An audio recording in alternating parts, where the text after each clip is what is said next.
நல்லா பாருங்க. எனக்கு ஒரு நல்ல கல்லு, வடக்க ஒரு வண்ணக்கல்லு, என்ன கல்லு? வடக்க வண்ணக்கல்லு, மேற்க ஒரு மஞ்சக்கல்லு, தெற்க ஒரு சிகப்பு கல்லு.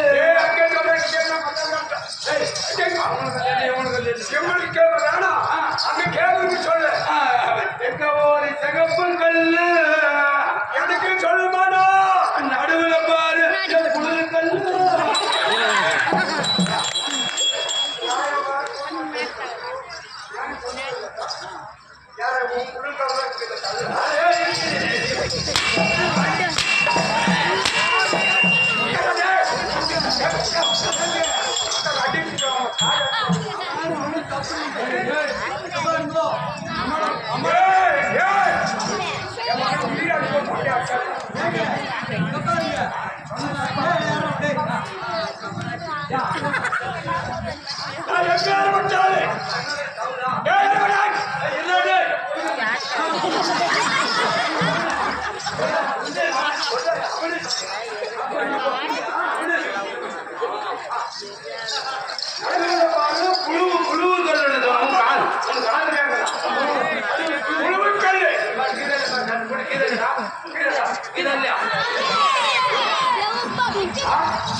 புழுது கல்லுடா.